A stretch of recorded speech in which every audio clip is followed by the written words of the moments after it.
PV de la réunion du 15 novembre que vous avez reçu par mail. Est-ce que vous avez des modifications à apporter? Non.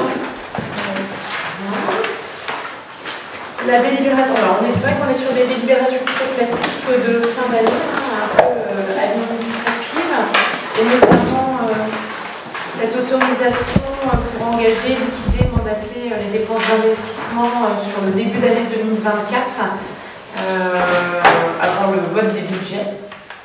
Donc vous savez, on reprend notre investissement, on reprend ce qu'on avait inscrit en fait au budget de 2023 et on est autorisé en fait le pourcentage, ça me tape. Combien? 25, à hauteur de 25%. Donc du coup, Marion vous a fait le tableau là, avec l'ensemble des dépenses qu'on avait inscrites, et du coup, avec le montant en face qu'on peut dépenser en début d'année jusqu'à l'attente du vote du budget. La même chose pour le budget assainissement.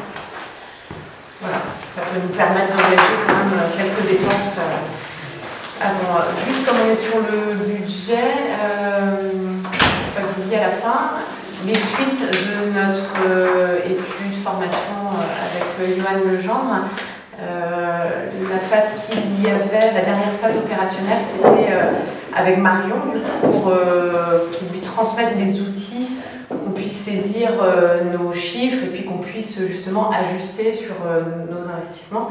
Sauf que Yoann Legendre a eu c'est pas drôle, hein, mais il a eu un accident de trottinette. Donc il est en arrêt. Et il va bien, hein, mais il est en arrêt, il a été bien amoché quand même, quelques jours avant votre rendez-vous que vous aviez en fait. Donc voilà, donc, du coup c'est un petit peu reporté, et tant qu'on n'a pas les outils, du coup on ne peut pas commencer cette préparation budgétaire là. Donc voilà, donc, ce n'est que reporté un petit peu. Là j'ai pas eu de nouvelles là récemment, mais je sais qu'il va mieux en tout cas, mais heureusement il y avait un casse. Il a été bien abîmé malgré tout. Voilà, donc sur cette autorisation d'engager des dépenses d'investissement dans la limite des crédits, pas d'opposition, pas d'abstention. Très bien, merci. Une décision modificative, on est là sur une DM liée aux amortissements et notamment au fait qu'on ait changé de comptabilité et qu'on soit à la M57. Voilà, c'est un nouveau calcul et c'est comment ça s'appelle, prorata temporis. Voilà, ça modifie quelque peu, donc Marion nous a préparé cette DM pour qu'elle puisse faire les écritures de fin d'année. Pas d'opposition, pas d'abstention. Très bien, merci. Une modification de règlement de la location de la salle au-dessus. Là. On propose quelques modifications dans le règlement de lotissement. Alexandra, si tu veux présenter. Vous avez une petite feuille là. On s'est retrouvés avec Yael et Jean-Marie pour évoquer un petit peu le règlement de location de la salle, notamment suite à des questionnements que j'avais pu avoir d'habitants en fait, qui demandaient s'il y avait des tarifs préférentiels pour les habitants. Et c'est vrai que la salle en fait, elle est élevée de plus en plus. Je vous propose de lire tous les articles, enfin, c'est assez rapide. Article 1, la salle polyvalente peut être louée par tout particulier ou association résidant ou non sur Saint-Abraham. La capacité maximale de la salle est de 40 personnes. Article 2, la réservation se fait auprès du secrétariat de la mairie de Saint-Abraham. Article 3, donc c'est un article qui a été modifié. Le tarif de location est de 70 € pour la salle et de 110 € pour la salle avec la cuisine pour un particulier ou une association de Saint-Abraham et de 85 € pour la salle et 125 € pour salle et cuisine pour une personne extérieure à la commune. Le versement d'une caution de 150 € est demandé, tout désistement doit être justifié et le remboursement éventuel des arrêts reste à l'appréciation de la collectivité. Article 4. Les clés sont à retirer au secrétariat de la mairie le vendredi de 9 h à 12h30 et de 13h30 à 16h30 ou la veille du jour de location en cas de journée fériée. Article 5. Lors de la remise des clés, un état des lieux sera effectué.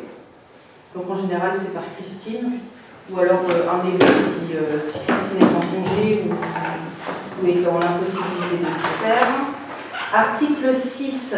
L'utilisateur doit fournir une attestation de son assureur prouvant qu'il est couvert, tant en ce qui concerne sa responsabilité civile que les dommages susceptibles d'être causés aux biens immobiliers, mobiliers et équipements mis à sa disposition. Article 7. L'utilisateur reconnaît avoir visité les locaux mis à sa disposition et avoir pris connaissance des consignes d'utilisation et de sécurité. Moyen de lutte contre l'incendie. Il a noté de veiller à l'extinction des lumières en quittant les locaux et à la fermeture à clé des portes d'accès. Article 8. Le stationnement est interdit sur le parvis devant la mairie. Article 9. Il est interdit de fumer dans la salle. Article 10. Il est formellement interdit de modifier les installations existantes. Article 11. Les décorations installées pour l'occasion devront être enlevées et ne devront laisser aucune trace sur les murs ou les portes. Article 12, qui a été modifié. L'utilisation de la plateforme élévatrice est réservée aux personnes à mobilité réduite.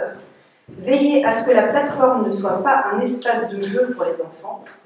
Le téléphone étant hors service, la plateforme élévatrice ne doit pas être utilisée par une personne seule qui ne détiendrait pas un moyen de communication sur elle. Article 13, toutes nuisances sonores doivent cesser à 2h du matin. Je ne sais plus si on a mis 2h ou 1h. C'est 2h. Article 14. L'utilisateur s'engage à rendre les locaux et le mobilier mis à sa disposition en parfait état de propreté. 15. Les clés seront impérativement restituées le lundi entre 9h et 10h. Un état de lieu sortant sera effectué et la caution sera restituée à la suite de l'état des lieux. Toutefois, en cas de nettoyage insuffisant, de dégradation constatée, la collectivité se réserve le droit de garder tout ou partie de la caution selon des motifs justifiés au locataire.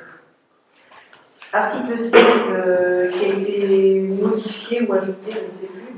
L'utilisateur aura à sa disposition le matériel nécessaire pour le nettoyage et ne pas utiliser d'autres produits que ceux fournis. Parce que c'est arrivé régulièrement que ça colle beaucoup suite au nettoyage, donc peut-être parce que je trouve. Article 17. En cas d'urgence, l'utilisateur doit contacter le numéro suivant, qui est celui de Gaël. Et voilà. Donc si vous pensez à d'autres choses, on a créé effectivement un tarif extérieur à la commune qu'on n'avait pas avant, parce que effectivement la salle semble convenir à des petits groupes. Et du coup, comme le disait Alex, elle est de plus en plus louée, et en plus par des personnes totalement extérieures à la commune. Donc, ça donne envie de prendre l'ascenseur. Comment? L'ascenseur, ça donne envie de le prendre. Ah ouais, c'est ça, ouais. Ouais, et puis, ça a toujours été un équipement fragile. Et, quand on s'en sert normalement, ouais, voilà, ouais. Mais c'est pas un jeu, et dès lors qu'il y a des enfants, automatiquement. Et puis, c'est drôle, la porte elle s'ouvre, elle se ferme toute seule. Ouais. Donc, et puis, effectivement, le fait de rajouter un numéro, parce qu'on n'a pas d'astreinte, c'est vrai qu'il pourrait y avoir, ne serait-ce qu'une panne d'électricité ou quelque chose comme ça. Le numéro. C'est pas la peine de préciser que c'est bien, mais. Non, voilà, je ne sais pas, est-ce que vous pensez à des choses qui pourraient manquer? Non, ça vous semble bien? Ouais. Et puis bon, on verra des fois à l'usage, c'est vrai que après, c'est vrai qu'on constate un vieillissement du carrelage. Hein. Alors, est-ce que c'est lié aux produits qui sont utilisés ou pas? Mais il vieillit très mal le carrelage. Même lavé, en fait, on a toujours l'impression qu'il ne reste plus que il allait perdre son vernis. Ouais, je pense. Ouais. On avait loué l'année dernière une autolaveuse pour faire vraiment un bon nettoyage. Et en fait, je crois que ça a mis encore un peu plus en lumière, du coup, les différences qu'il y a sur le carrelage. C'est vrai que c'est très propre, mais bon, voilà, c'est propre. Mais, ça donne ouais. Ça vous va comme ça? Ouais, donc on adopte ainsi le règlement, donc qui sera applicable à partir du 1er janvier. Je ne sais pas si vous avez une question ou de nouvelles. Peut-être. Ouais, d'accord. Ok. Très bien. Le point suivant, c'est la convention relative à la prestation de paye. Donc, on ne fait pas les prestations, les payes en interne, hein. On délègue ça au centre de gestion. Et donc, on a un tarif au bulletin de paye qui est de 7,60 de mémoire, qui est augmenté d'1 € cette année. Voilà. Pas de questions? Non. C'est le renouvellement de la convention, mais avec la modification du tarif. Pas d'opposition? Ok. Alors, le rapport d'activité de Morbihan Énergie que vous avez eu et que on a. Ça, c'est la fiche de synthèse. Mais ouais, on a aussi, je ne sais pas si vous l'avez vu, le rapport synthétique là, que je trouvais intéressant, que vous avez mis dans c'est pas grave, parce qu'ils vont tous vu. Il y avait le rapport qui effectivement est plutôt un peu copieux et il y a une petite fiche synthétique en fait avec les grands axes de l'année 2023 au sein de Morbihan Énergie. Et ça permet de voir un peu sur tous les sujets sur lesquels ils vont. C'est intéressant. Et donc là, on a la fiche de synthèse qu'on a tous les ans avec les usagers à l'échelle départementale, à l'échelle de la commune. C'est vrai que là, c'est pas. Ah oui, c'est ça. Ouais. C'est pas très bête. On a 295 usagers à l'échelle de la commune, dont 79 qui sont au tarif réglementé. Voilà, je ne sais pas si vous voyez des chiffres intéressants à sortir.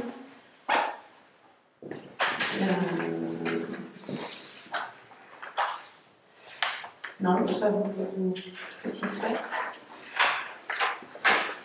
Les techniciens, la population. Genre Laurent, par exemple, est-ce que ça t'appelle Non. Il y a 14 911 postes haute tension dans le département. Ouais. C'est beaucoup, hein? 14 chez nous. 14 chez nous. Ouais. Ouais, bah oui, c'est déjà à l'échelle de notre commune, 14. Ouais. Ouais. 14. On en a 14. Il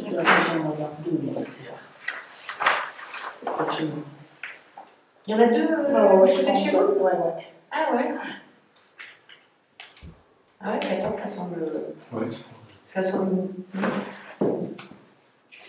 Voilà, je ne sais pas si. Et donc, à l'échelle départementale, 531 689 usagers, dont 63% qui sont au tarif réglementé. Voilà. Le temps moyen de coupure d'électricité, c'est en 2022, ils ont pas pris. Ouais, non, bah non, c'est 2020. Ouais. Ah oui, 2015. Le dernier chiffre, c'est 2022. Ouais,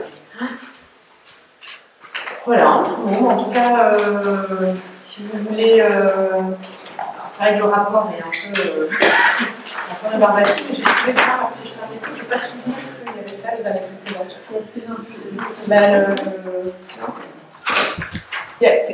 Tu dirais plus en plus de photovoltaïque? Ouais.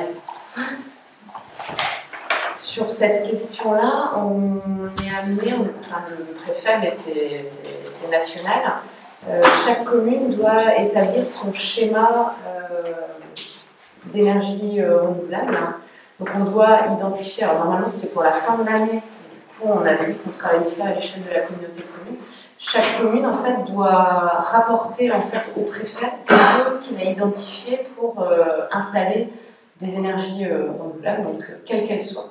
Mais chaque commune en fait va devoir prendre sa part de responsabilité en mettant en place des énergies renouvelables. Et là, on a reçu ça fin septembre, je crois. Et le délai, c'était pour le 31 décembre. Et on disait qu'il fallait réfléchir à l'échelle de la communauté de communes pour aussi avoir une réflexion sur les différents modes d'énergie renouvelable, pour les répartir aussi sur le territoire. Mais c'est vrai que chaque commune aura cette obligation-là, et donc le délai est reporté à fin mars. Donc on va y travailler avec la communauté de communes, mais je pense qu'il faudra malgré tout répondre individuellement. Bon, pour le coup, on a un petit temps d'avance, puisque, voilà, même si c'est pas sur du parc foncier communal, le projet pour lequel on a donné un avis favorable ici, voilà, rentre en fait dans l'identification de zones potentiellement susceptibles de recevoir des dispositifs d'énergie renouvelable. Et désormais, dans tout établissement, enfin nouvel établissement de construction ou de rénovation publique, il y a une obligation sur les bâtiments de mettre soit des panneaux photovoltaïques, mais en tout cas un mode d'énergie renouvelable. Et l'obligation aussi de mettre des ombrières sur des parkings de plus de, je crois que c'est 1500 mètres carrés, je crois. Donc, potentiellement, le parking de la salle des Nouettes devrait être couvert par des ombrières.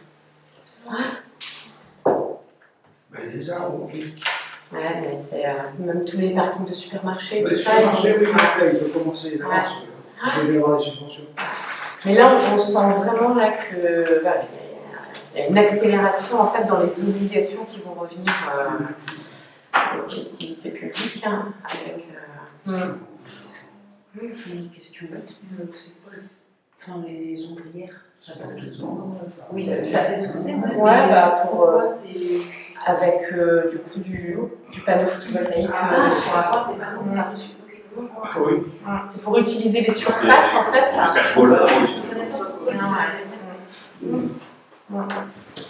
Donc, mais vraiment, on sent une véritable accélération, sans parler de pression, mais sur l'urgence en fait climatique et l'urgence énergétique. Donc voilà, donc on en reparlera, on sera amené à en reparler. Il y avait ce soir là, un atelier avec la communauté de communes pour travailler, mais en fin d'après-midi. Mais du coup, on peut pas être partout.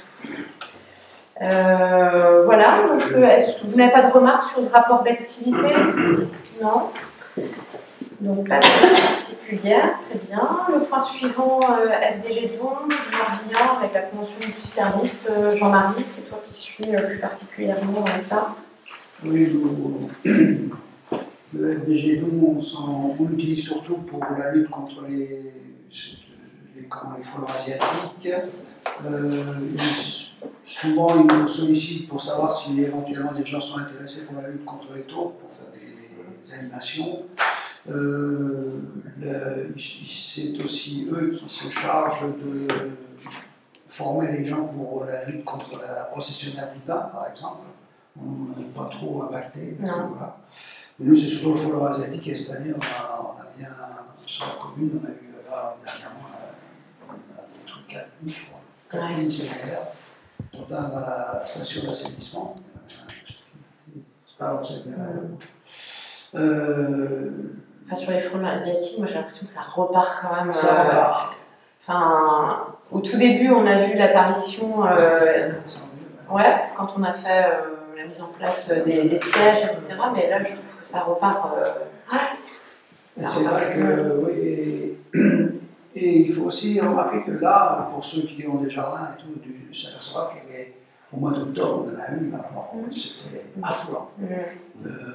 D'ailleurs, Jean Sepnon m'avait envoyé un petit mot en me disant, écoute, fous une pomme dans ton piège, tu vas voir.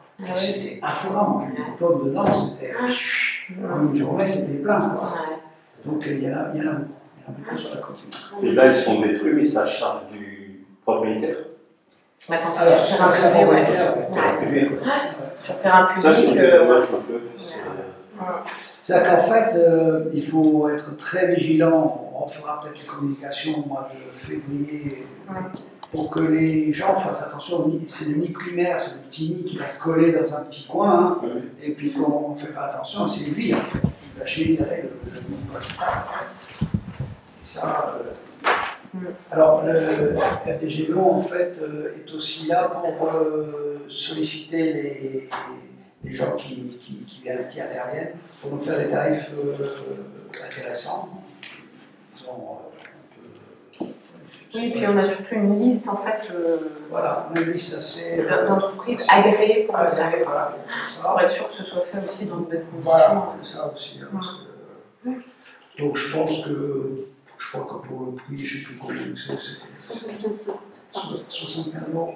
Oui, et puis il y a aussi les radiomats. Les radiomats. Ouais. Donc, la mise à disposition des cages. Les cages, oui. Pour les piégeurs de ragondins, on a deux, les piégeurs. Et puis, voilà, ils assurent ce suivi-là aussi sur. Un suivi assez intéressant. Ils connaissent bien leur sujet, quoi. Leur sujet. Ouais, Après, sur les ragondins, c'est pareil, hein, ça prolifère. Plus, il y aurait plusieurs piégeurs de ragondins, oui, ce serait bien pour faire différentes zones zones de la commune. On en a sur une zone, mais il n'y a pas forcément sur une zone. Ah, Breton, oui, on en a eu 3. Ah ouais. Il y en a, je sais pas, là, ça fait des dégâts, on voit hein, sur les temps. Là, c'est un vrai brouillard bientôt. Ça prolifère. Donc voilà, est-ce que vous êtes d'accord pour renouveler cette convention? Et donc tous les ans, on fait, je suis d'accord, je travaille en général avec des gens qui systématiquement nous signalent des histoires en fait avec le temps cette année. Et puis Jean-Luc Sédon qui nous dit que j'ai le temps, ça nous permet d'avoir quand même de connaître un petit peu les statistiques. Parce que c'est aussi important de savoir si on a une augmentation ou pas.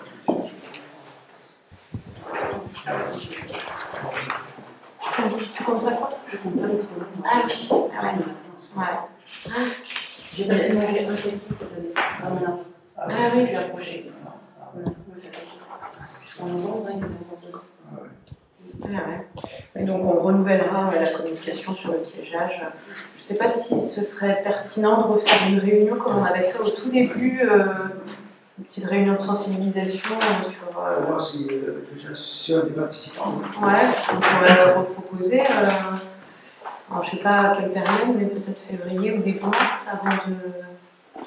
Ah, voilà. Donc, ça peut être bien peut-être de resensibiliser la population et puis sur la fabrication des pièges pour ceux qui éventuellement n'lisent pas le bulletin. Voilà, qui n'lisent pas le bulletin. C'est pas mal. Voilà, donc, du coup c'était des points très administratifs qu'on n'avait pas pu mettre lors du précédent conseil, parce qu'on attend toujours quand même par rapport aux décisions modificatives, on est toujours un peu dans l'attente. Par contre on a plusieurs questions diverses. Compte rendu des décisions prises dans le cadre de la délégation, on en avait parlé au conseil du mois dernier sur le renouvellement de l'adhésion à Agriculteurs de Bretagne, on a fait part de ce renouvellement. Un point également sur la protection sociale complémentaire. Je ne sais plus à quelle période on en avait parlé, ça date un petit peu parce qu'on devait ouvrir le débat sur la protection sociale complémentaire. Donc on avait acté le principe que c'était un nouveau dispositif pour les agents de la fonction publique. Et on était d'accord en tout cas d'y travailler. On attendait un peu les décrets pour savoir quelles étaient les obligations de l'employeur en termes de participation. Donc, dans la protection sociale complémentaire, il y a deux aspects. Il y a l'aspect santé, complémentaire santé, qui elle est obligatoire au 1er janvier 2026, et la complémentaire prévoyance. Donc ça, c'est ce qu'on appelle le maintien de salaire en cas de, voilà, en cas d'arrêt, d'accident, voilà, pour garantir en fait un maintien de salaire, puisque dans la fonction publique, en fait, j'ai pas le nombre de mois, mais vous avez le maintien de salaire et au bout d'un moment, vous n'avez plus rien. C'est important en fait pour les agents d'avoir souscrit à cette complémentaire. Et donc, les employeurs vont avoir l'obligation de participer pour chaque agent. Donc, sur la partie maintien de salaire, les seuils minimaux en fait, qui ont été établis par décret, c'est 7 € minimum de participation par agent. Nous, là, ce ne serait pas possible parce qu'on avait une prévoyance pour les agents, mais sans participation employeur. Donc, les agents, ils souscrivaient en fait dans le cadre une convention, mais il n'y avait pas de participation employeur. Et sur la partie complémentaire santé, le minimum c'est 15 € par agent. Voilà, donc moi je trouve que c'est une vraie plus-value pour les agents, c'est important et moi j'insisterai sur la prévoyance maintien de salaire parce que voilà, dans d'autres collectivités on peut voir des agents qui se retrouvent sans pouvoir reprendre leur activité professionnelle et qui du coup se retrouvent en grande difficulté financière. Donc le centre de gestion en fait a fait un marché pour l'ensemble des collectivités qui le souhaitent pour tirer les prix et augmenter les garanties en fait. Donc c'est plutôt très intéressant par rapport aux garanties qui sont couvertes. Donc moi je vous propose en fait de ne pas attendre 2025 et 2026, sauf que pour la prévoyance, comme on était toujours engagé avec la MNT, on ne pourra pas la mettre en œuvre là pour 2024. On va dénoncer pour mettre en œuvre à partir de 2025. C'est bien quand même de fixer les montants d'ores et déjà. Et pour la santé, ce sera possible dès lors qu'on aura délibéré. Ensuite, il faut que ça passe au CST départemental et puis pour une mise en œuvre. Sur les garanties minimales, moi je trouve que c'est un petit peu fait sur la partie prévoyance en fait, en participation à l'employeur. Moi, je serais assez partie prenante de mettre 15 € à la fois pour la partie santé et 15 € pour la partie prévoyance de participation employeur. Ça ne couvre pas forcément.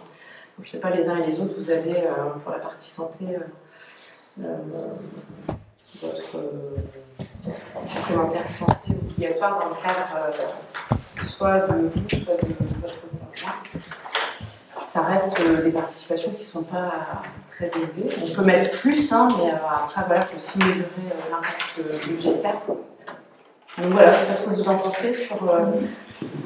déjà sur le principe, on avait acté, vous êtes toujours d'accord, et sur les participations, avec 15 € de participation par agent, à la fois pour la santé et pour la prévoyance, ça vous va? Ouais, pas d'opposition, pas d'abstention.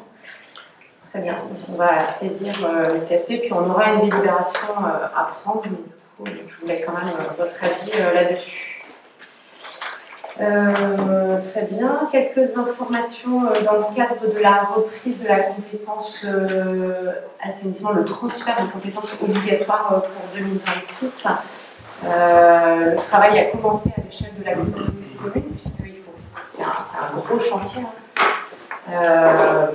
Il n'y aura plus de revirement législatif, il faut que ce soit opérationnel au 1er janvier 2026, c'est-à-dire que tous les réseaux et tous les équipements, les stations basculeront forcément dans le giron de la communauté de communes. Tous les contrats aussi. Nous, on est en régie directe, mais avec quand même des contrats de prestation avec la SOR. Il y a des communes qui ont des délégations de services publics. Donc en fait, tout va basculer. Donc ça ne peut pas se faire comme ça. Il y a 2 bureaux d'études qui sont missionnés là aujourd'hui. Un premier pour établir un schéma en fait, le schéma directeur de l'assainissement. Certaines communes l'avaient déjà, nous on l'a pas. L'idée de ce schéma en fait, c'est d'avoir un état des lieux complet de l'ensemble des dispositifs, des réseaux et des stations. Voilà, et de collecter les schémas des communes qui les ont déjà. Donc il y a un rendez-vous le 8, c'est vendredi. Ouais. C'est Jean-Marie qui va assurer le rendez-vous avec Marion. Donc on va transmettre l'ensemble des informations qu'on a. Il y aura sûrement une visite aussi à la station. Enfin, donc ça c'est la première partie, et après il y a un autre bureau d'études qui lui est chargé de travailler sur le transfert opérationnel, financier et juridique, puisque nous par exemple, Denis il intervient, donc toutes ces heures-là en fait on va devoir transmettre le nombre d'heures qu'il passe à la station pour le valoriser et voir après comment est-ce que c'est pris en charge dans le cadre du transfert de charge. Donc c'est un très très gros chantier. L'idée d'avoir la compétence à l'échelle de la communauté de communes, c'est d'avoir un vrai service public d'eau et d'assainissement, parce qu'il y a des enjeux de qualité aussi de l'eau.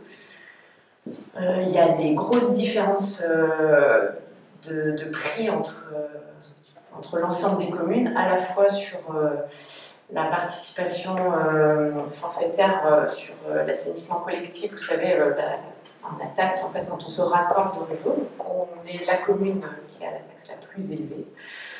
Voilà, donc ça ne sera pas plus élevé, on peut être rassuré, mais même en termes, après sur le prix de l'eau, vous savez, on a délibéré, je ne sais plus le mois dernier ou le mois d'avant, on a la partie abonnement. Là aussi, on fait partie, sur la partie abonnement, on est 93 ou 95 euros, je crois. On est dans les plus élevés. Par contre, sur le prix au mètre cube, voilà, on n'a pas tous les tarifs encore, mais à discuter entre nous, il y a là aussi des grosses différences.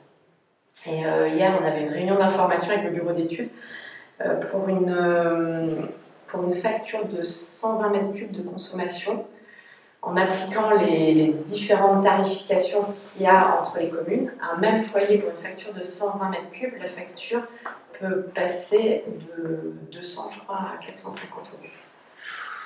C'est pour vous montrer les différences. Donc l'idée, c'est d'avoir une harmonisation aussi des tarifs. Oui, mais est-ce que ça peut être, comme d'habitude, une harmonisation faite par l'eau? Alors, les territoires qui l'ont déjà fait, c'est une harmonisation plutôt sur la ligne médiane plutôt. Voilà. Sauf si, sur les déchets, c'est autre chose. Parce que... Même sur le sport. Ouais. La dernière sport, moi, d'ailleurs, je me suis abstenu parce que on a pris, pour nous faire passer une augmentation, on a pris des moyennes de Van Aglo, Questembert, Redon Aglo et Pleurmel. D'accord, Pleurmel, ils n'avaient pas les bons chiffres. Mais moi, je dis non, attendez, on n'a rien à voir avec ces gens-là. Prenez des moyennes de chez nous, quoi. Pleurmel, si. Oui, mais Pleurmel, ils n'avaient pas les bons chiffres. Oui. Ah non, Redon, était beaucoup plus cher. Ah oui, non, mais d'accord, beaucoup plus cher, mais en termes de ressemblance de territoire, on reste en territoire. Oui, non, oui, mais quand tu fais un ratio sur un pourcentage, je suis désolé, tu choisis un truc comme Redon, où à la limite, comme disait monsieur qui était venu nous présenter toutes les choses sur les monsieur Lejean. Ah oui. Ouais. Vous avez dit, il y a des communes où à la limite, le gars il fait ça, et puis pof, ça passe. À Redon, c'est quand même urbain. Hein. Redon, c'est très urbain. Hein. Toujours été, ils sont plus élevés. Je suis désolé, j'ai eu. Oui, non, mais oui. Ils sont plus élevés. Non, mais d'accord, mais. On prend non, mais je veux dire par là que mettre ça en. Dire là, on prend ce prix-là, ça fait une moyenne, donc on va vous faire un peu moins. Bah non, excuse-moi, tu prends la moyenne du coin. Bon, enfin, oui, mais de quel coin du coup? Parce qu'on est limitrophe avec le territoire de Redon. Pleurmel, ils sont à 157 alors qu'on passe à 167, c'est tout. Ouais. Voilà, c'est tout. Voilà, c'est tout ce que j'ai à dire. Et Redon, il est à combien? Je ne vais pas le dire. Moi, je ne vais pas payer, non. Van Aglo, Questembert, Redon, ça. Parce que nous, Saint-Abraham, effectivement, on est plus proche de Pleurmel, mais on a une partie du territoire qui est plus proche de Redon. Donc quand on compare, effectivement, on est obligé de se comparer par rapport à Pleurmel, par rapport à Redon, oui, je veux bien. Et par rapport à Vannes. Tu vois, on a une partie du territoire qui touche Van Aglo. Saint-Guillaumard touche Van Aglo, par Elvin. Oui, mais enfin, moi, les pourcentages, à chaque fois qu'on parle de pourcentage, je dis, de toute façon, à chaque fois qu'on parle de pourcentage, on est C'est vrai, ça par contre, il faut. C'est d'accord, ça, je dis ça. Ouais, je comprends. C'est pour ça que je dis, alignons-nous sur Pleurmel qui est dans notre bassin de vie. Oui, mais dans notre bassin de vie, à nous, Saint-Abraham. Oui, oui, mais moi je. C'est pas dans notre bassin de vie de Carentoire. Ben non. Quand on est en commission communautaire, on défend l'intérêt communautaire. Oui, mais je défends les intérêts d'abord. Mais voilà, on est entouré par d'autres territoires. C'est pour ça qu'ils ont amené les prix des territoires. Non, c'était juste pour vous dire, oui. Si j'avais quand même noté la moyenne, était à 185. Donc vous imaginez quels pouvaient être les prix chez les autres. Hein, pour arriver à une moyenne à 185, alors que nous, on a noté 167 et que Plot est à 157, pour avoir une moyenne à 185, ça veut dire que les autres, ils ont des tarifs vachement élevés. Ah ouais, c'est le principe de la moyenne, du coup. Voilà, c'est le principe que j'aime pas.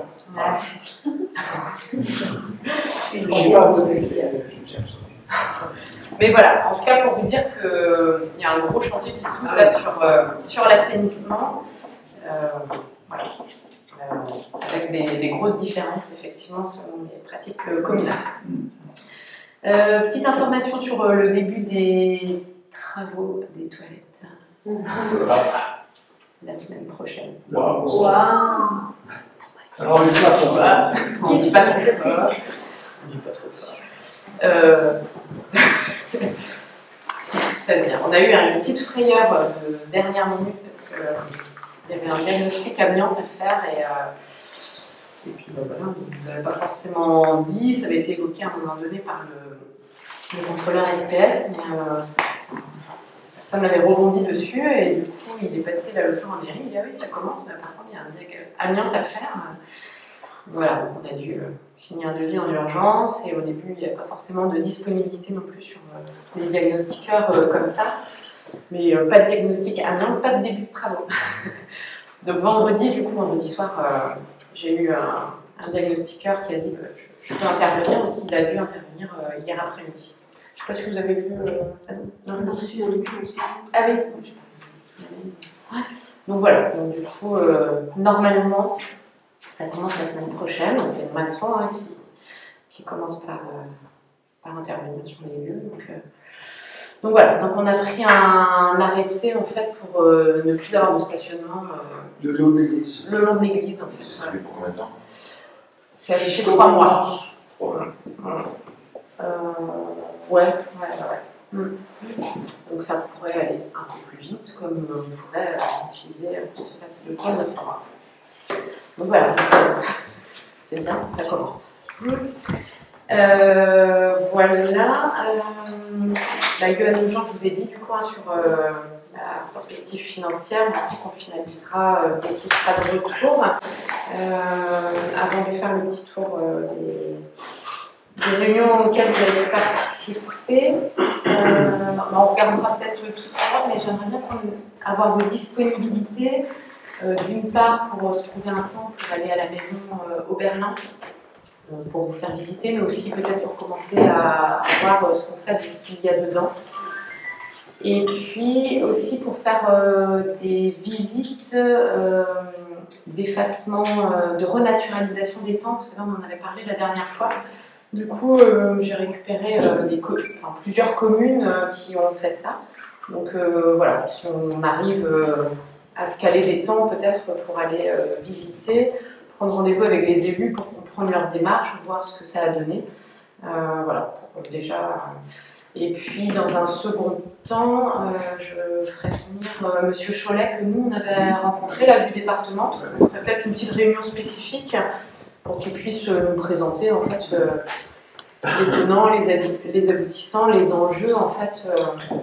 Les communés, ils ont un projet là-dessus, parce que du coup j'ai vu les temps qui étaient. Ouais, le dîner, il avait cité, ouais. Du coup, ils ont déjà le projet, hein. Oui.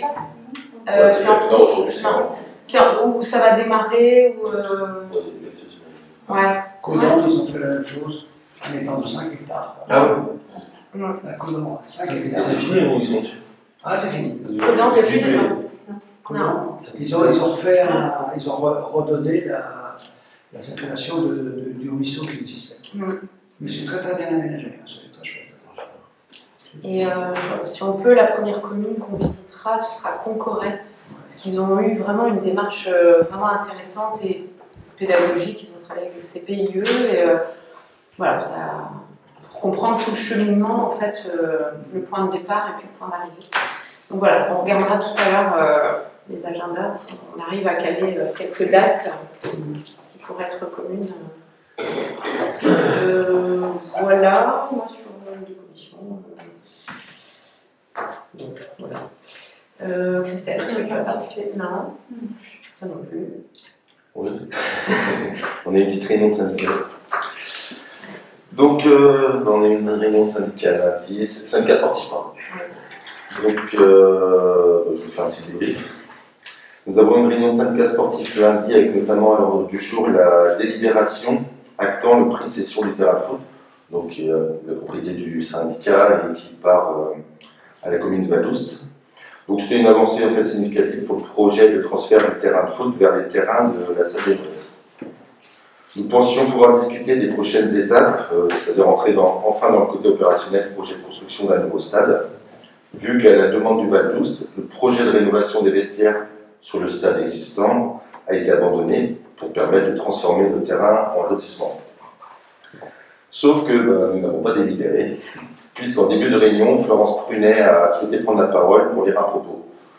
Donc en fait, la semaine dernière, ils ont une réunion des adjoints et on parlait du projet et plus largement du syndicat sportif et de la volonté ou non des élus de continuer à travailler avec le syndicat sportif. Suite à cette réunion, Florence Prunet nous a informé qu'elle va soumettre au vote du conseil municipal du Val d'Oust le 20 décembre prochain la dissolution du syndicat sportif. Donc je vais juste vous lire un peu ce qu'elle a dit. Donc elle a justifié par le fait que la commune du Val d'Oust a d'autres projets à des stades d'avancement différents et que tous ces projets représentent beaucoup d'investissements qui sont tous indispensables pour la population, mais qu'il est évident qu'ils ne pourront pas tout faire en même temps. Les élus du Val d'Oust souhaitent pouvoir mener leurs projets à leur rythme et en fonction de la situation financière de la commune et non pas en fonction du syndicat sportif. Donc elle a précisé également que le syndicat a une pertinence pour la construction de la salle, mais qu'aujourd'hui elle s'interroge sur la plus-value du syndicat pour l'ensemble de leurs habitants. Donc voilà un petit condensé de ce qui s'est passé lundi. Donc on ne s'y attendait pas. Surtout qu'on était en projet en fait sur le nouveau stade de la salle des Mouettes. Donc voilà.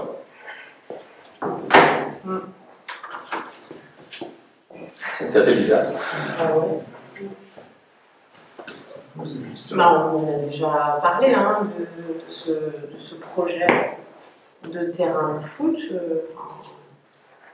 On avait fait part de notre avis favorable sur le transfert. Parce qu'effectivement, on peut comprendre que le Val d'Oust a un besoin foncier. Donc voilà, on a fait une croix en fait sur les différents projets qu'il y a pu avoir, notamment celui de rénovation des vestiaires qui avait été engagé par la précédente mandature. Mais voilà, on a fait preuve d'ouverture et on comprend parfaitement. Donc là, on s'apprêtait à délibérer du coup sur le prix. Et tous les membres sont d'accord du syndicat sportif du Val d'Oust. Ils sont tous. Ils ne sont pas donné leur nom, quoi. Ouais, on est tous d'accord. Là, effectivement, quatre élus portaient cette parole sur un point effectivement qui était le prix de vente du terrain. On en avait parlé ici aussi du prix de vente, puisqu'on avait eu l'avis des domaines en réunion du syndicat sportif. Donc c'est vrai que le retour de l'avis des domaines était à 12 € le mètre carré. On avait pu exprimer ici qu'on était un peu surpris par ce prix, sachant qu'au même moment, on avait aussi fait une estimation des domaines pour le terrain du lotissement et qu'à Saint-Abraham, ça a été estimé à 15 €, alors que l'avis des domaines, il est calculé en fait en fonction des services, des différentes ventes qu'il y a pu avoir aussi. Voilà, on avait pu faire part de notre étonnement et collectivement, on avait dit qu'il faudrait au moins mettre à 15 € le mètre carré au lieu de 12 € le mètre carré. Donc, quand ça a été soumis en discussion pour la première fois c'était la réunion de septembre, je sais plus. Ouais, c'était en septembre. Ils avaient dit qu'ils devaient en reparler entre eux et c'est normal, voilà. Ils proposaient 12 €, nous on propose 15, ils reviennent vers leurs élus et voilà. Et c'est vrai que j'avais vu Pierre, le président, lundi de la semaine dernière. Et du coup, je m'étais permis de lui demander ce qu'il en était, vu qu'il inscrivait ça à l'ordre du jour. Et je lui ai dit, concernant le prix, il a dit oui, on va aller sur les 15 € le mètre carré. Donc c'est pas ça qui fait le revirement. Non. Enfin, à la lecture qu'on en fait, non. Enfin, ceux qui ont participé, ça semble pas être le prix qui est l'élément bloquant. Non, je crois. Donc, c'est quoi alors? Sachant que sur le prix, au tout départ, 35 €. voilà. estimé à 35 €. Ouais, parce qu'on avait fait une préétude sur la création de ce terrain et du coup, la personne qui a fait les projections financières pour la construction, effectivement, était partie sur une estimation de 35 € du mètre carré pour le terrain. Oui, mais il n'a jamais été question qu'on paye le projet non plus. Non, enfin, effectivement, on avait dit 35, ça pourrait quand même paraître très élevé pour la commune du Val d'Oust. On sait ce que c'est de faire un lotissement, les coûts de viabilisation. Donc, quand il faut acheter un terrain à 35 € le mètre carré, voilà. Mais entre 35 € le mètre carré et la proposition de 12 €, c'était dit qu'il y avait peut-être un juste milieu à trouver. On n'est pas allé sur le juste milieu. On a proposé 15 € le mètre carré, qui est le prix qu'on a mis, nous, pour acheter le terrain pour notre futur lotissement. Donc voilà. Oui. Ça ne semblait pas être un point bloquant. Voilà. Donc, on nous a quand même dit que... Voilà, on nous a dit qu'on était des pinailleurs. Donc, nous, on était là pour défendre le syndicat, les habitants de notre commune. Et puis nous sortir qu'on était pinailleurs, ok, on est des pinailleurs dans la commune, et c'est tout. Ouais, c'est un peu dur. C'est le débat, je l'ai dit à plusieurs reprises, mais c'est la démocratie, c'est-à-dire que voilà, on discute sur un prix, il y a un projet d'un côté, on est dans un syndicat, chacun effectivement défend ses intérêts, et il n'y a pas de raison qu'on n'entende que les intérêts d'une des communes membres. Voilà. Nous, on est là aussi pour représenter les intérêts de la commune, de nos finances et indirectement celles du syndicat aussi, et de nos habitants. Quoi. Donc voilà, je trouve que voilà, si discuter sur un prix entre 12 € et 15 € du mètre carré, alors qu'on était parti sur des bases à 35 € le mètre carré, c'est être pinailleur. Bon, ok. On est pinailleurs. Voilà, on est pinailleur. Ouais. Voilà. Oui, je ne comprends pas un truc là.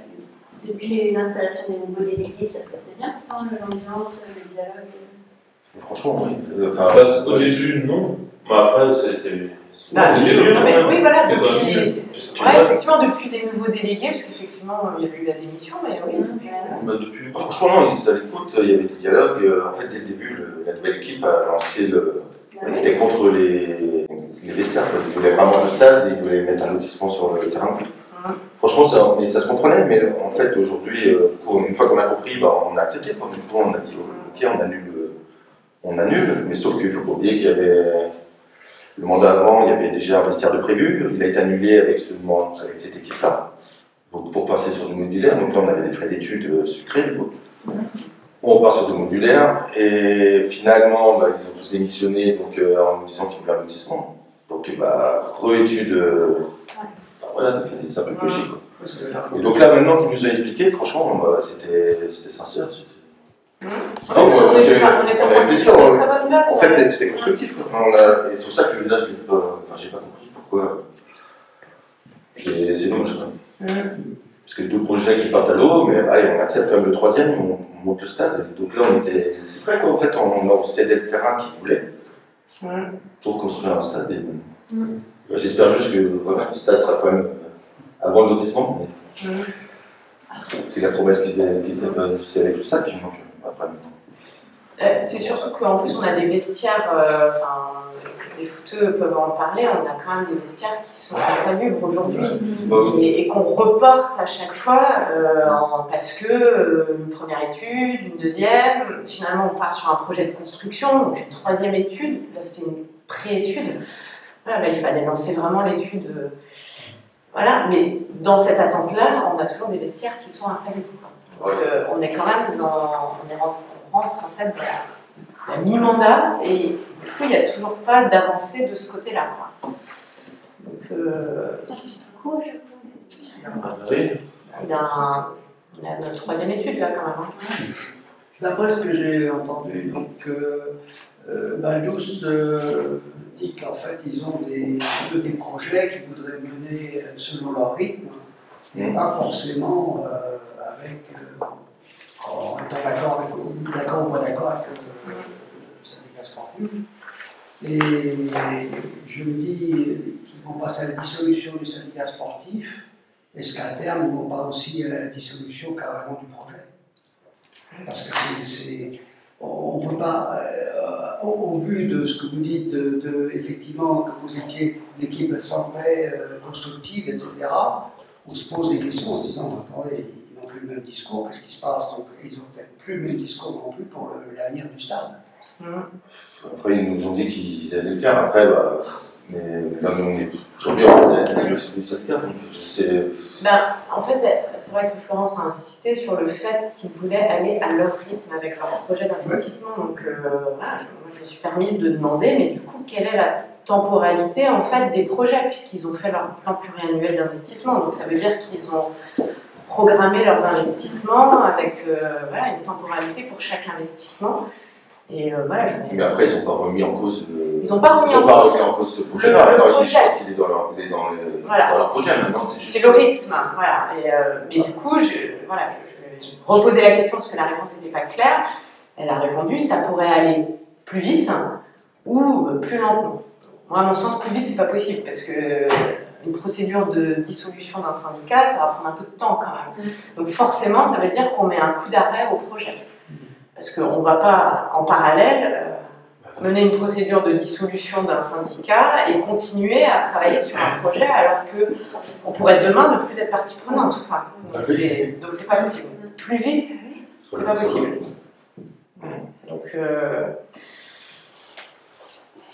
Donc voilà, j'ai vraiment questionné à 2 ou 3 reprises sur la temporalité du projet, mais on n'a pas eu de réponse. Ouais. Donc voilà, ça nous laisse vraiment On est sans voix. Sans voix. Non mais vraiment, et puis c'est... Surtout que l'ordre du jour avait été établi, donc en général on le suit, après qu'il y a effectivement une déclaration différente, on passe quand même, au moins on répond à la première question. Mais après, en fait, on peut l'entendre. Oui. Moi, je comprends qu'ils aient des projets politiques, ils ont une nouvelle commune, avec des... voilà, il y a un certain nombre d'équilibres dedans, donc je comprends qu'il y a d'autres attentes. Mais en fait, c'est le timing, là on est rendu à mi-mandat, pourquoi ils nous ont pas dit dès le début? C'est ça, en fait, parce que on peut comprendre comment on a compris le lotissement, mais il fallait juste nous l'expliquer. Ça fait 2 mandats. On a perdu 3 ans. Oui, alors sur le transfert du terrain, on peut comprendre. Moi, j'ai quand même un peu plus de mal avec la demande de dissolution du syndicat quand même, parce qu'en fait, c'est quand même de dire, on veut gérer les équipements seuls et sans vous. Ils évoquent de nombreux projets d'investissement qui vont coûter. Et à côté de ça, en parallèle, on dit on veut dissoudre le syndicat, donc ça veut dire qu'ils veulent se priver des participations financières de la commune de Saint-Abraham. Donc pour moi, il y a quand même une petite incohérence. Voilà. Et qui c'est qui tranche au final du coup? C'est le préfet, c'est quand? Alors, là, le Val d'Oust soumet effectivement à l'avis du Conseil, donc il y aura sûrement une délibération qui sera favorable à la dissolution. Enfin, j'imagine que... Voilà, c'est... Ce sera un appel ou un secret? Ah bah je ne sais pas, on ne fait pas d'ingérence dans les... C'est assez drôle, parce que... voilà, donc j'imagine qu'après ils vont nous saisir en fait de leur décision et puis à nous aussi de nous positionner. C'est vrai que pour dissoudre le syndicat, il faut que les 2 membres soient d'accord. Oui. Voilà, si c'est pas le cas, après effectivement il y a d'autres procédures qui du coup ne sont pas de notre ressort. Mais Ça vous prend longtemps? je sais, Oui, je sais pas, enfin, ce serait le préfet qui interviendrait. Après, enfin, la question que je pose, c'est pourquoi est-ce qu'on devrait se soumettre au choix des élus du Val d'Oust plus que ceux de Saint-Abraham? Et je l'ai évoqué, après c'est quelque chose qu'ils ne reçoivent pas comme argument, mais moi je tiens compte de l'histoire en fait de cet équipement, notamment de la salle des Nouettes. Les élus à cette époque-là ont su mutualiser leurs moyens pour un équipement qui est commun. Même si effectivement la commune du Val d'Oust, moi j'entends comme Franche, ça a évolué, etc. Mais je veux dire, la salle, elle restera là. Qu'on soit partie prenante, un petit peu propriétaire de la salle ou pas, la salle restera toujours là. Donc voilà, mais moi, voilà, il y a une histoire. Les élus de Saint-Abraham, à un moment donné, ont fait ce choix de saluer la commune de la Chapelle-Carreau pour créer un équipement qu'on n'aurait pas eu, évidemment, qu'on n'aurait pas eu sur Saint-Abraham. Mais si on n'avait pas fait cet équipement-là, peut-être que les élus, ils auraient fait un autre choix, ils auraient investi dans autre chose. Je sais qu'il y avait l'ancienne école publique, peut-être qu'ils auraient fait une salle des fêtes. Enfin, là, évidemment qu'il n'y aurait pas eu l'investissement tel qu'il est là, mais donc du coup, on a payé cet équipement en se privant du coup pendant plusieurs années d'autres projets. Et là, aujourd'hui, on vient nous dire, merci. On n'a plus trop envie de travailler en syndicat, quoi. Donc c'est un peu dur. Et nous, c'est une plus-value pour nos habitants. Voilà, ça fait partie d'un élément attractif pour nos habitants de bénéficier d'une salle des fêtes et salle des sports. Donc on entend bien que les associations, demain, pourront continuer à fonctionner. C'est l'Union sportive Saint-Abraham, la Chapelle-Carreau, c'est indépendant du fait qu'il y ait un syndicat sportif ou pas. Ça, là-dessus, il n'y a pas de souci. Mais malgré tout, la salle des Nouettes fait partie de notre actif, de notre patrimoine aussi. Voilà, on a participé. Voilà, donc c'est vexant, vraiment. Je trouve ça vraiment vexant, parce que je pense que dès le début du mandat, effectivement, ils auraient dû être assez clairs en fait. Et quand il y a eu la démission de l'équipe membre du syndicat, là aussi, dans ce cas-là, il fallait aller jusqu'au bout et vraiment dire... ça a déjà été évoqué, Florence l'a réévoqué, cette dissolution du syndicat au moment de la loi NOTRe. Le but de la loi NOTRe, c'était d'avoir moins de communautés de communes et de supprimer les syndicats. Et dans la liste des syndicats départementaux, il y avait eu une liste qui était sortie avec tous les syndicats. Donc forcément, le syndicat scolaire y était et le syndicat sportif y était aussi. Mais très vite, en fait, c'était pas possible de le supprimer parce que quand on supprimait, du coup, ça basculait à la compétence communautaire. La communauté de communes n'avait pas la compétence de gestion des équipements sportifs. Sinon, ça voulait dire qu'il fallait que la communauté de communes récupère toutes les salles des sports et salles des fêtes de l'ensemble des communes de la communauté de communes. Donc très vite, le préfet a dit, oui, non, ce syndicat, il est pertinent. Donc voilà, donc on n'a pas été plus loin, ça a juste été évoqué dans un cadre général. Donc voilà. Donc là, on attend que ce soit soumis au vote de leur conseil. Ouais, et puis du coup, on va voir. C'est un bulletin secret leur vote? Si des élus du conseil demandent le vote à bulletin secret, c'est assez réglementé, ou peut-être que Florence va d'emblée soumettre le vote à bulletin secret. Mais... Après, là, ils sont tous dans la même ligne. Ouais, je pense que. Vous pouvez bien aussi, hein. Si ça était à secret, ça ne va pas être la même chose. Et c'est quand leur conseil? Le 20 décembre. 20 décembre. T'écoutes pas ce que je te dis.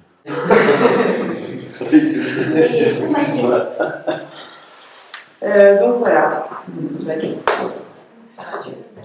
pas si ça vous appelle des remarques. Voilà, ça nous a clairement laissé. On a perdu du temps, l'énergie, ça fait 3 ans qu'on voit des règles pour rien. C'est inadmissible. Ouais, c'est vrai. Et de l'argent. Et de l'argent. Et c'est la façon de faire les choses aussi. Aussi, ouais.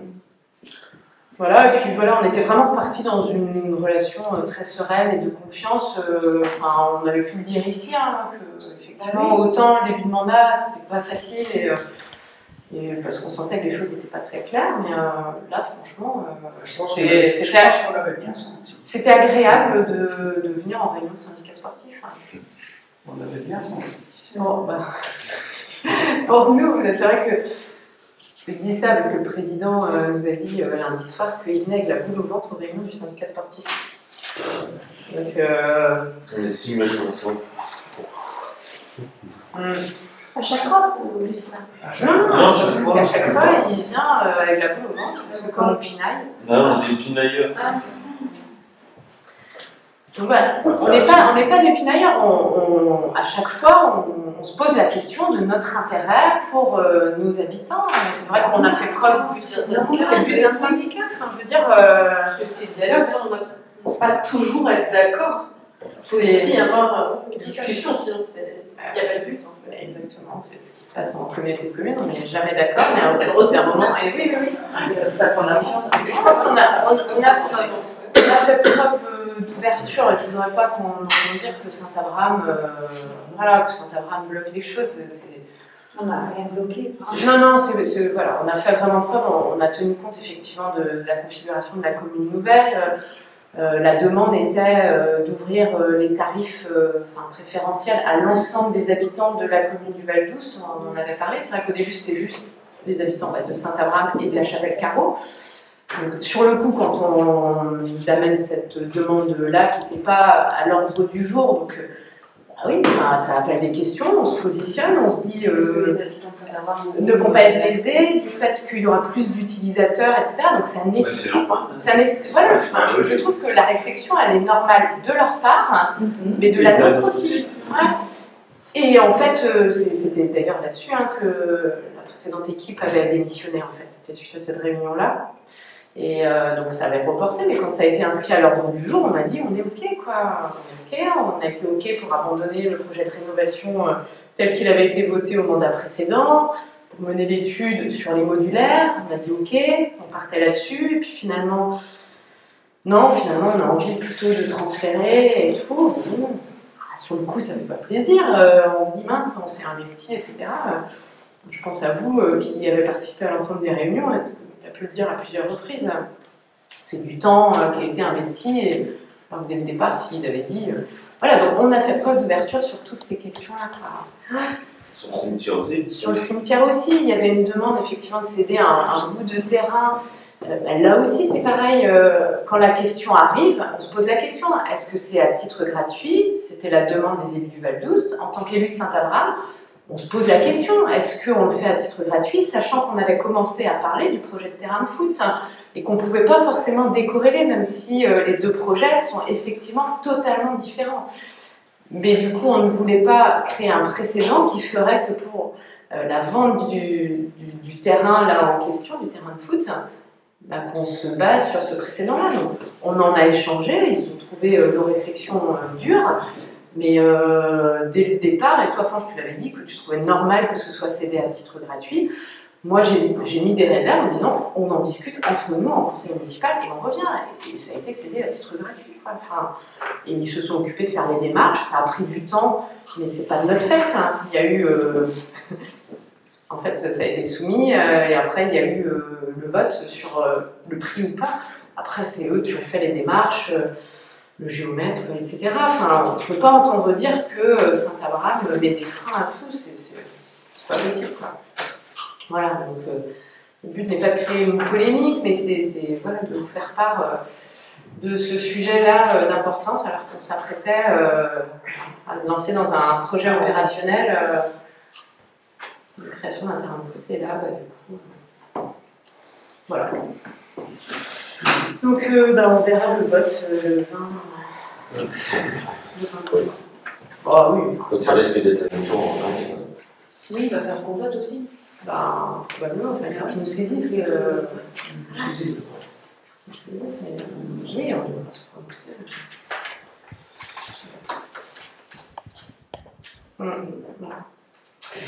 Voilà. Je ne sais pas, est-ce que d'autres personnes ont assisté à des réunions? Non, syndicat scolaire, mais c'est peut-être la gestion courante. Ouais. Jean-Marc, je suis en déchets. Ne vous inquiétez pas, pour l'instant, j'ai les déchets. Et c'est la fin d'année, donc c'est les nouveaux tacs. Juste une petite. Parce que les gens vont voir, on vous en parle depuis un petit moment, il va y avoir des modifications dans le système de ramassage, etc., les bacs à domicile, etc.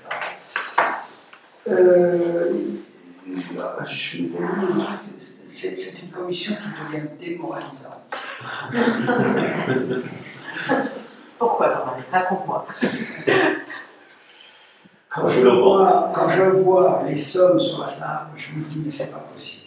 c'est pas possible, parce qu'en fait, quand elles sont sur la table, bien souvent, ben, ils viennent nous les chercher dans nos poches. Alors ça, c'est très embêtant. Donc, Par contre, les sommes qui sont mises sur la table, ouais, il faut... Non mais, enfin, il faut aussi dire les choses, c'est pas du fait de la communauté de communes. Non, bien sûr. Non, mais c'est bien oui, les choses, c'est l'évolution de la TGAP et puis tous les futurs investissements qu'on a à faire dans ce cadre-là. Enfin, c'est pas significatif d'une mauvaise gestion de la communauté de communes. Non, je n'ai pas dit que c'était une mauvaise gestion. Non, mais je suis juste. Non, mais tu ne dis rien, donc du coup, moi je préfère. Alors, je vais passer direct. Non, mais c'est très bien. Donc, on va avoir des colonnes qui vont être enterrées, semi-enterrées, aériennes, etc. Là, tout de suite, avec le génie civil, il y en a déjà pour 1,8 million. Même ça. Après, on va nous fournir des bacs jaunes qu'il faudra pucer. Et on va être obligé de faire des abris-bacs pour certains. Il y a dans certains endroits, les gens ne peuvent pas avoir le bac chez eux, des appartements, des choses comme ça. Donc on va faire l'abri-bac dehors pour ces choses-là.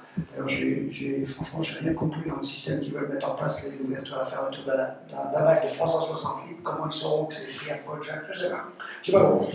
Enfin, j'ai vu juste qu'il y en avait quand même pour 473 000 balles aussi.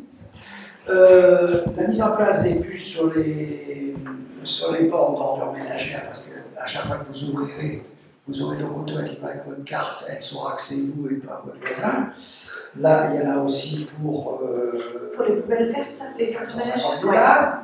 Enfin, si tout va bien, j'ai marqué, si tout va bien, on est rendu à 2 730 000.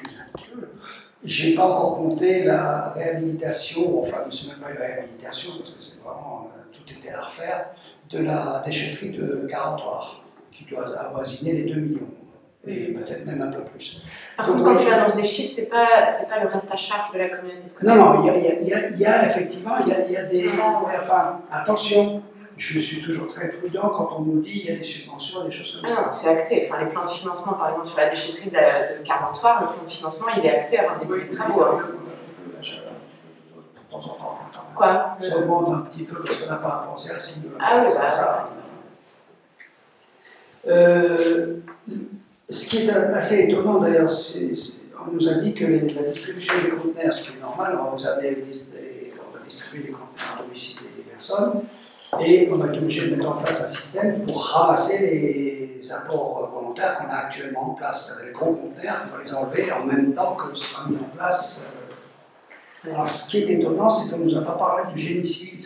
Tous les conteneurs sont sur des plateaux. Actuellement, dans toutes les communes. On nous a juste parlé d'enlever le conteneur, c'est tout, hein, pour l'instant. Donc on ne sait pas qui va enlever. T'as pas posé la question? Je n'ai pas posé la question, non, parce que les chiffres sont tellement énormes que je me suis dit, voilà, si je rajoute encore du génie civil, ça va encore augmenter. Mais rien que ça, quand même, j'ai vu, il y en a quand même pour 112 000 € à faire cette manip. Bon, d'enlever, de délivrer, 112 000. Bah voilà. Est-ce que c'était prévu? Et qu'est-ce qu'ils vont en faire du coup des conteneurs? Enfin, qu'est-ce qu'ils... Je ne sais pas. Bon, il y en a beaucoup qui sont... Oui, qui sont inventés. Enfin, il y a aussi l'échange des bornes à verre. Mais là, il y a une bonne nouvelle, c'est qu'en fait, il faut faire que au milieu de l'année prochaine, peut-être, voire l'année suivante, parce que je crois que là, par contre, il n'y a plus de sous. Ah ouais? Là, il n'y a plus de sous. Donc, les bornes à verre, d'ailleurs, j'ai déjà été alpagué par des habitants de la commune qui m'ont dit, voilà, attention, hein, elle reste là-bas, hein. Tu nous la bouges pas, elle reste au garage municipal. Ah oui, les gens ne la veulent pas ailleurs. Et à juste titre, parce que c'est sale. Non, c'est sale. C'est sale. Et il ne faut pas oublier une chose, c'est que la borne à verre, puisqu'il n'y aura plus qu'elle, elle sera automatiquement un point de ralliement pour tous les gens qui se débarrasseront de ce qu'ils n'ont pas envie, ils se mettront là au pied. Alors on ne va pas les mettre ailleurs, autant les laisser là. Ah oui. Parce qu'il y aura des dépôts sauvages, c'est, je sais pas. Déjà là, je ne sais pas si vous avez vu, et encore, ils ont pas mal géré quand même. J'ai râlé un peu au début, mais après j'ai vu comment ils faisaient, et c'était pas mal. C'est que du fait de la tempête, on a eu une journée de ramassage qui n'a pas été faite. Ouais. Donc ils n'ont pas, il y avait, moi qui suis du privé, moi la solution c'était vous travaillez tous le samedi pour rattraper. Il faut une journée pour rattraper une journée. Eux ils ont fait un petit peu différemment, et je les félicite parce que c'est pas mal. Je n'ai pas demandé, mais j'ai vu comment ils faisaient. En fait, les gars qui avaient des fins de tournée avec de la place, ben, ils allaient, tiens, tu feras tel. Et ils ne ramassaient pas toutes les bacs. Sur les bacs jaunes, ils en prenaient un ou deux, s'ils avaient la place, c'est tout. Mais en fait, diluer, ça leur a permis de rattraper avec un coût, à mon avis, je pense, moins. Je ne sais pas s'ils ont vraiment allongé les horaires des gars ou pas. Mais ça a permis quand même, au bout de 15 jours à peu près, de résorber. Mais ça veut dire aussi que 15 jours, un jour comme ça, on peut en avoir deux dans le même mois, malheureusement. On peut avoir une journée par exemple, je ne sais pas moi, un blocage à cause de la tempête, et une autre journée à cause de la neige par exemple. Là, 2 jours, je ne sais pas comment il ferait pour les faire, à mon avis. Mais enfin là, c'était pas mal quand même, ils sont pas mal. Donc les bandes à verre, pour ceux qui m'avaient titillé l'oreille, les vapeurs, ça c'est pas pour tout de suite. Ce soir, mais pas tout de suite. Alors, je vais vérifier, mais on n'avait pas prévu qu'elle serait déplacée. Non, les emplacements ne sont pas prévus encore. Les emplacements sont pas prévus. Non, mais quand on avait fait le tour et qu'on a défini, on n'avait pas Pas dit les bandes à que... verre, pas les bandes à verre. Il y en avait deux. Il semble que si, hein. Il semble qu'on avait dit qu'il n'y avait plus rien. Oui. Ah, mais on était ensemble, Jean-Marie, quand on a fait le tour. Si, je me souviens, c'était... Je vais avoir regardé, on a eu un... On avait dit que ça allait faire du bruit. Bah oui, hein. Ouais. On va vérifier ça, mais...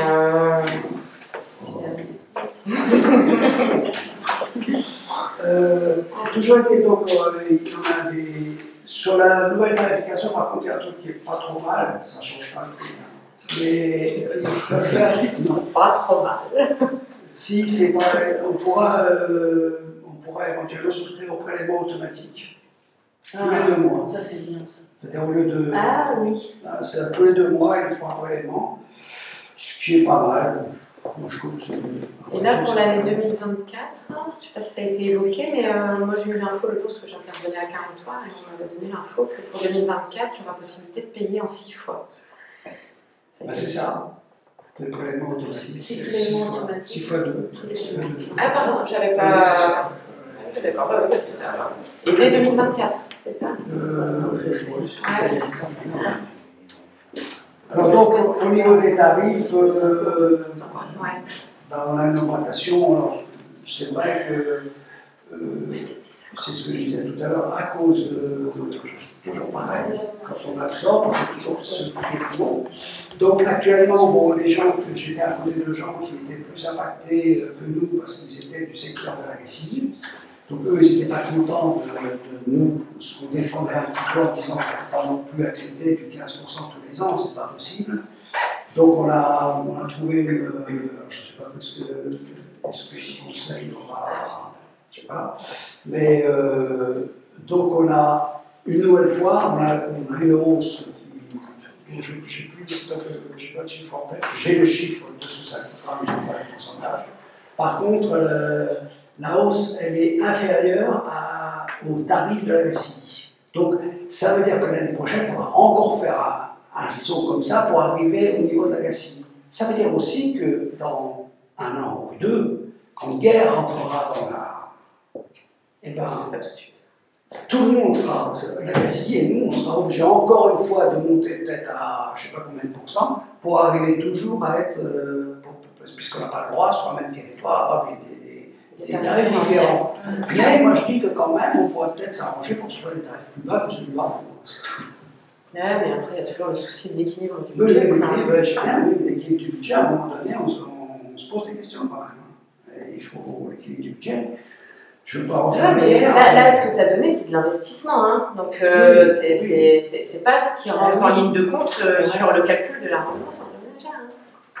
Ben, si, tu as des investissements, mais. Oui, mais dans le budget, tu as ta partie fonctionnement et ta partie investissement. Oui, mais d'accord. Là, c'est que de l'investissement. En fait, le problème, c'est l'augmentation de la TGAP, la fameuse TGAP, et puis on est fortement impacté par les erreurs de tri, ce qu'on appelle des erreurs, mais mauvais tri sélectif. On a 30% de refus de tri, ce qui impacte aussi sur le budget.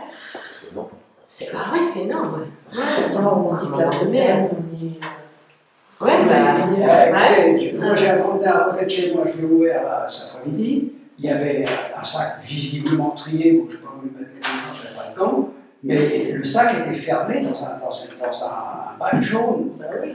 Et je suis persuadé que ce sont des gens qui ne sont pas des mecs des cheveux blancs, hein, c'est des jeunes. Oh, c'est quoi ça? C'est pas non, je veux dire mais quand c'est des jeunes qui sont l'avenir et qui n'ont pas encore compris qu'il faut secouer le sac dedans et que c'est en vrac, il faut que ce soit en vrac. Les gens ne comprennent pas, je ne sais pas comment il faut la faire. On peut faire des notes dans les bulletins tous les mois. C'est pire. Ça n'a rien. Après, moi, je pense sincèrement que le système pour lequel on a choisi de mettre en œuvre, voilà, je pense que ce sera un bon système. Moi, je pense que c'est un bon système. Parce que la collecte, effectivement, des emballages qui se fera voilà, en conteneur individuel. Ça, c'est bien ça. Ouais, moi, vraiment, hein, je pense que ce sera je pense que c'est une avancée.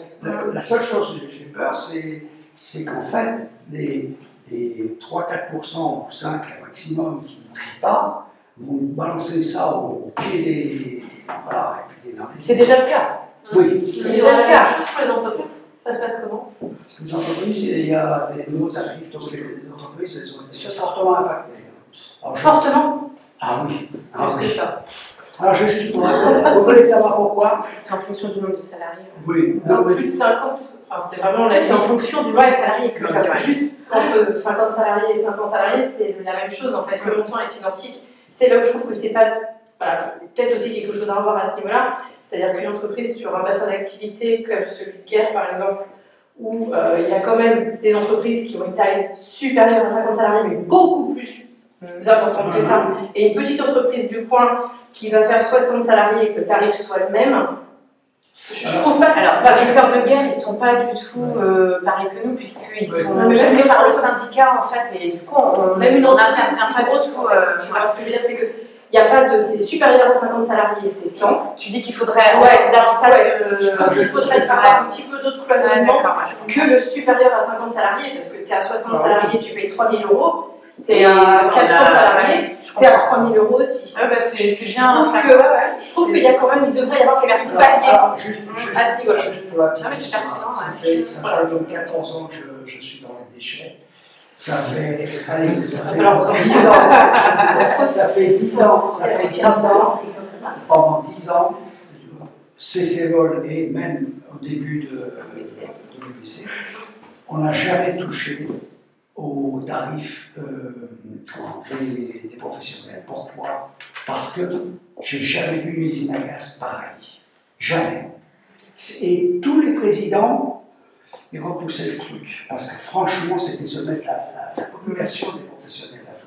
Donc, à un moment donné, et là, je ne peux pas dire que ce soit bien ou pas, ils ont eu le courage de dire il faut qu'on fasse un tarif. Ils ont fait un tarif. Je ne dis pas le contraire, ce que je dis juste, c'est que je pense qu'il faut quand même d'autres strates. Voilà, il faut quelques strates quand même, parce que 50 salariés à l'heure actuelle, c'est pas beaucoup. Non, mais certainement, je suis. Ouais, non, mais je parle en tête. Je trouve que c'est important. Mais je veux juste dire que pendant des années, c'est le particulier qui a payé pour le professionnel. C'est ça. Donc c'est aujourd'hui où effectivement tous les ans on est obligé d'augmenter, c'est pas normal que ça repose uniquement sur le particulier. Donc c'est pour ça que. Alors c'est vrai que c'est. Mais oui, c'est pas là-dessus que je mais ah non, mais obligé. Et à un moment donné, on s'est dit, mais c'est pas possible. Je pense qu'il faut aussi l'expliquer. Ouais. De toute façon. Alors tu prêches quelqu'un pour normalement, parce que on a reçu franchement. un courrier en avril. Et les agriculteurs aussi. Les agriculteurs, ils ont été reçus là, je dis. Oui, à l'avantage des agriculteurs. Comme d'hab. Non, mais c'était normal. Non, moi je suis pas d'accord. Dans les petites communes comme les nôtres, je crois que c'est presque normal. Quand on est dans la merde, qu'il y a un truc au milieu de la route, qu'est-ce qui vient, c'est l'agriculteur. Ouais, mais on peut pas. Bon. Dans ce cas-là, les bénévoles qui s'investissent dans les associations et sur lesquelles on. C'est pareil. Du coup, vous ne paierez pas votre texte de demande. Il paye à titre personnel. Son ménage, il paye. Oui, mais par exemple, tu prends le cas de Jérôme, c'est lui qui me l'a dit, donc je me permets de le citer. Son siège social, il n'est pas chez lui. Donc, du coup, il produit des déchets et il utilise les conteneurs.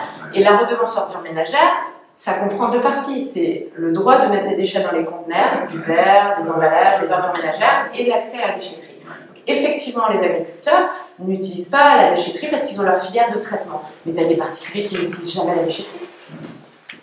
Mais la redevance ordures ménagères, elle comprend ces deux axes. Donc, effectivement, il y a une contestation sur les agriculteurs. La contestation est légitime, mais du coup, voilà, il va y avoir un petit machine arrière et moi, je ne suis pas d'accord là-dessus. C'est surtout pas logique quand, par exemple, tu vois une entreprise qui va faire 51 salariés, enfin, entre 50 et 60 salariés, qui passe sur une redevance ordures ménagères en 2022 à 820 €, qui passe à l'heure actuelle, dans le contexte économique actuel, à 3 000 €. Ce que je veux dire, c'est qu'à un moment donné, tu ne peux pas passer de 820 à 3 000 comme ça, et que certains à côté on ne peut pas se droit. Enfin, voilà, je me permets de le dire parce que.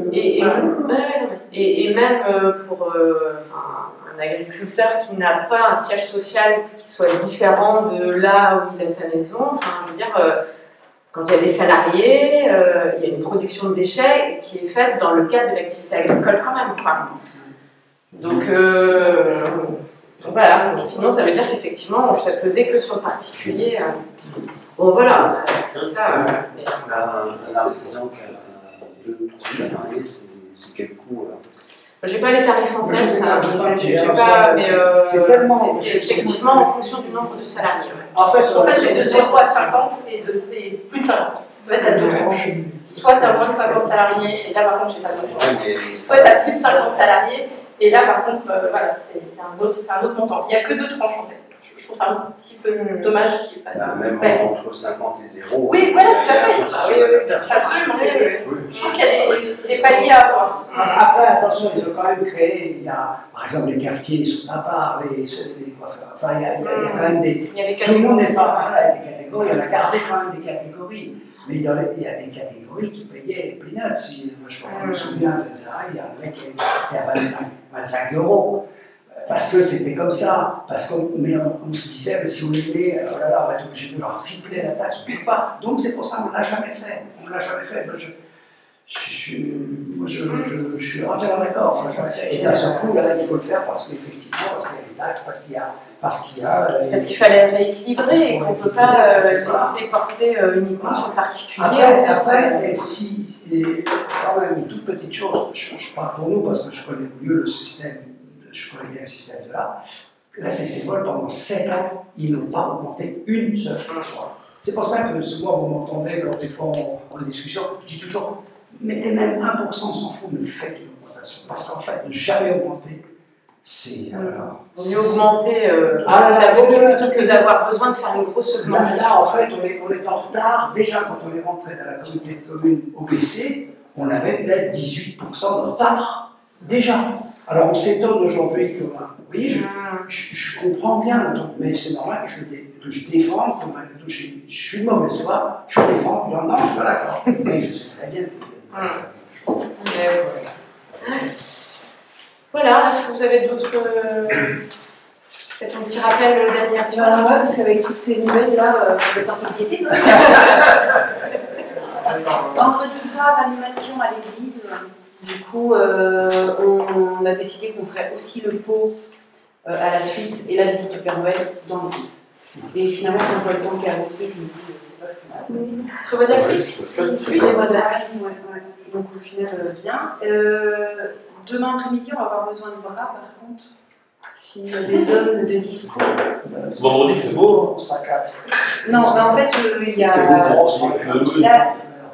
Quand on rentre dans l'église, donc par la porte sur le côté, on va devoir retirer tous les bancs de la première partie pour que ce soit la scène. Donc c'est, je vous en avais déjà parlé, c'est 2 artistes de Saint-Martin-sur-Oust, du studio Cavéron de l'Âtre, qui viennent en fait faire une petite pièce qui met le théâtre et danse. Ça s'appelle Les 7 contes d'avant Noël. C'est un spectacle familial, ouvert à tous. Par contre, vu qu'il y a peu de place dans l'église, il n'y aura que la deuxième partie en fait. La partie à gauche quand on rentre dans la nef, juste avant le clocher. Donc j'ai indiqué sur la fiche que les places étaient limitées. pour permettre en fait aux habitants qui désirent venir voir le spectacle de se presser un petit peu pour être sûr de Combien de personnes on va vraiment savoir demain. Bon, je pense que vous sortez une centaine. Non, je sais pas. Bon, les enfants les mettra au sol. Hein, sur les tapis, pas décider de passer la liste. Non, parce qu'on ne peut pas regarder de côté. On est obligé de regarder de face. D'accord. C'est ça. Vin chaud, chocolat chaud, petite douceur de Noël, et le Père Noël, qui vient à partir de 20h. Voilà, donc si vous Alors, le avez timing, au spectacle, pas venir pour le Père Noël. Venir pour voir le Père Noël. Et le vin chaud. Et non, il n'y a pas plus tard. Alors, le vin chaud, vous avez la chance, parce que là, vous pouvez être, c'est debout. À 14h demain. Si vous êtes dispo. Si, c'est lundi. Ouais, il y a du boulot. Je suis désolée, je ne ferai pas. On va donner les consignes. Jean-Marie, c'est. Moi, je regarde. Ok, c'est pas En fait, on va faire le spectacle donc, devant l'hôtel. Les spectateurs partis Donc, passent. Et en fait, l'aile gauche, c'est ça, l'aile gauche, ce sera le pour. Pour le On se mettra. donc, on dégage toutes les chaises. Tous les bancs, les chaises qu'on qui vont dans la Non, alors, non, là, le droit tu ne peux pas, parce que tous les bancs de devant, tu sais, les bancs réservés à la famille, tu vois ce que je veux dire, les deux rangées, on va les mettre à droite. D'accord. Okay. Donc les chaises, il faut qu'on les enlève, ou qu'on les empile. Ouais. Hein, et les bancs qui sont juste là où tu vois clocher, toute cette rangée, bon, tu sais, à côté du bâtisphère, du truc à baptême. Le faux bâtisphère. Et bien ceux-là, on va les mettre dans le clocher, et là, on va mettre les chaises à la place. Par contre, on va garder les bancs de l'autre côté, parce qu'on peut être à 4-5. Si les gens ne sont pas trop, si c'est des minces, si, non, On a la première. Par contre, Jean-Marie, peut-être que demain, on va commencer à prendre des photos. c'est fait, c'est déjà fait. Parce que c'est super. Ah oui, parce qu'après, il faut les C'est là qu'il va y avoir la foule. Donc voilà, donc on se retrouve vendredi. Voilà. Et 19h, non. Ah non, ça commence à 19h. Oui, Les gens, je serai aussi. Ils arrivent à quelle heure En fait, ouais, parce que normalement, il leur faut 6 mètres par 6 mètres. Là, ils ont réduit un chouïa. Oui, parce que c'est Mais en fait, c'est tout la brigade qu'on a changé. D'accord. Donc, ils ont besoin de plus de temps. Bon ben, merci à vous. Et nous, avec Quand vendredi. Quand tu seras ici. Ah ben non, mais Tu l'avais dit. non, mais la réunion, c'est vendredi prochain. Ah, moi je serai là pour les accueillir quand tu vas enlever, puis après on va faire